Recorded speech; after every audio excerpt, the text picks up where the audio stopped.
Isang magnanakaw na sanay sa kadiliman ang nakatagpo ng isang monghe na nagturo sa kanya ng simpleng prinsipyo, ang rumespeto sa bawat babae na parang sariling ina o kapatid. Sa hindi inaasahang pagkakataon, ang paninindigang ito ang naging daan sa pagbabagong nagbukas ng bagong tadhana. Sa kwentong ito, matutuklasan natin kung paanong ang isang maliit na prinsipyo, kapag isinabuhay ng buong puso, ay kayang baguhin ang kapalaran ng isang tao. Ginagawa ko ang mga kwento't bidyong ito para bigyan ka ng inspirasyon at lakas sa bawat laban ng buhay. Huwag kalimutang i-like, mag-comment, at mag-subscribe. Maraming salamat sa suporta mo. Noong unang panahon, sa isang malayong kaharian na balot ng katahimikan at hiwaga, may isang binatang kilala sa kakaibang talino, ngunit sa maling paraan. Siya ay isang magnanakaw. Walang sinumang nakakakilala sa kanyang tunay na pangalan, at lalong walang nakahuli sa kanya kailanman. Sa tuwing may nawawala sa palasyo, sa mga tindahan, o sa bahay ng mayayaman, tiyak na siya ang may kagagawan. Ngunit sa kabila ng kanyang tagumpay sa pagnanakaw, isang bagay ang hindi niya matagpuan, ang kapayapaan sa loob ng kanyang puso. Araw-araw, sa bawat pag-uwi niyang mag-isa, laging may kulang. Isang bakanting damdamin, isang tanong na hindi niya maipaliwanag. Isang araw, habang siya ay naglalakad sa masukal na gubat sa silangan ng kaharian, nakasalubong niya ang isang matandang monghe na tila puno ng karunungan. Tahimik itong nakaupo sa ilalim ng punong kahoy, tila ba nakikinig sa kalikasan. Lumapit ang magnanakaw at nagtanong, "Ginoo, matagal ko nang hinahanap ang dahilan ng aking kawalan ng kapayapaan. Maaari po ba kayong magbigay ng payo upang mapaigi ang aking buhay?"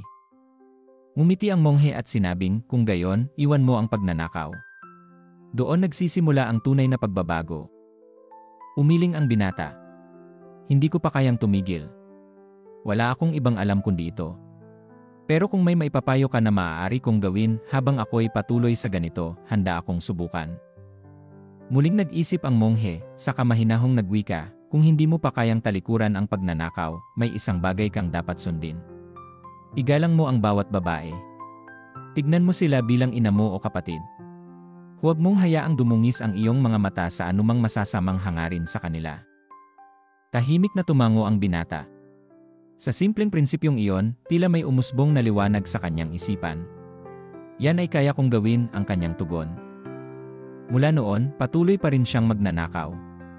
Ngunit tuwing siya ay makakatagpo ng babae, iniisip niya, siya ay tulad ni ina. Siya ay aking kapatid. Unti-unti, nagbago ang kanyang damdamin. Hindi man halata sa iba, ang kanyang puso ay nagsisimula ng mahubog. Samantala, sa parehong kaharian, isang trahedya ang bumabalot sa palasyo. Ang hari ay walang anak.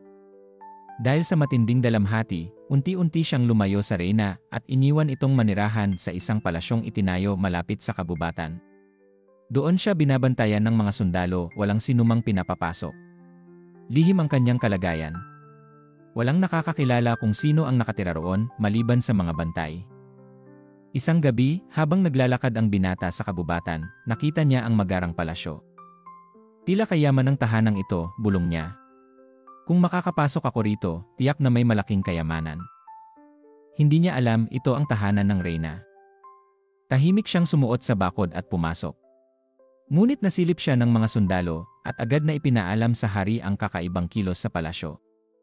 Lihim na nagtungo ang hari sa palasyo, nagkubli sa labas, at sumilip sa bintana upang makita kung sino ang naglakas loob pumasok. Sa loob, tahimik na gumagalaw ang magnanakaw, nag-ikot sa mga silid. Ngunit sa isang iglap, nagising ang reyna. Sa halip na magtawag ng bantay, siya ay lumapit at mahinahong nagsalita.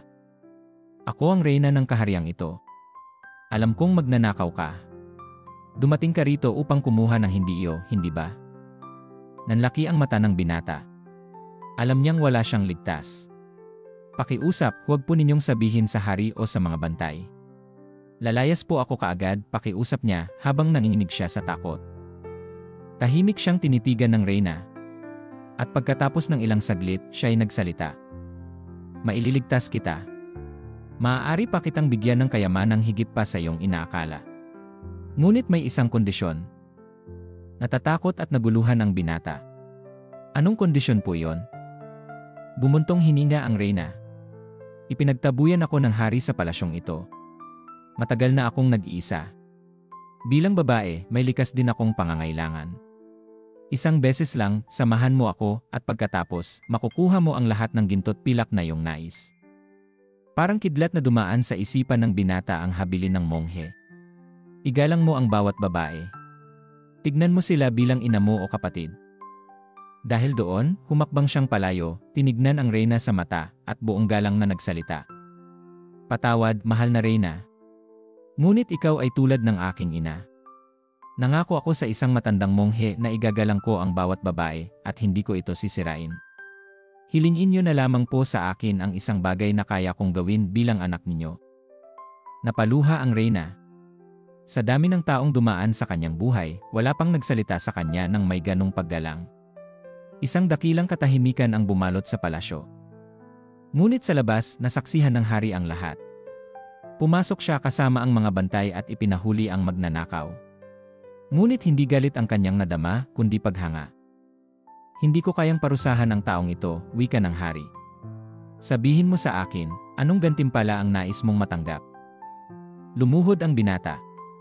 Kung ako po'y inyong pakikinggan, isang bagay lang po ang hihilingin ko, ibalik po ninyo ang reyna sa palasyo.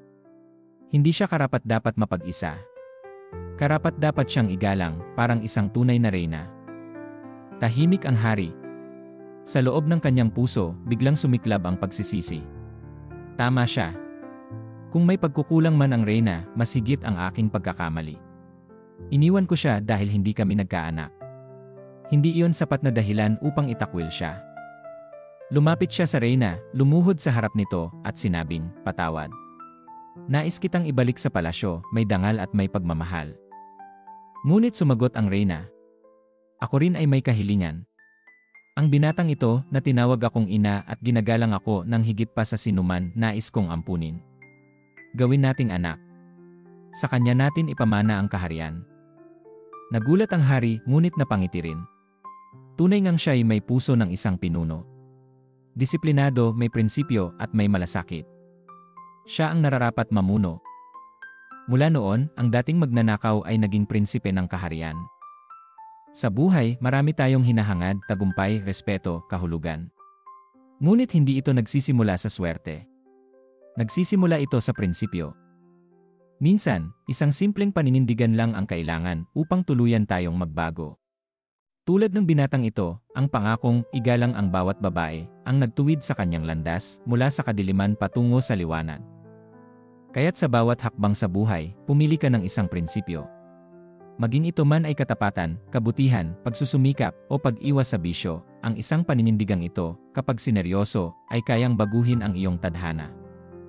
Kung nagustuhan mo ang kwentong ito, huwag kalimutang i-like, mag-comment, at mag-subscribe. Ginagawa ko ang mga kwento't bidyong ito para bigyan ka ng inspirasyon at lakas sa bawat laban ng buhay. Maraming salamat sa suporta mo.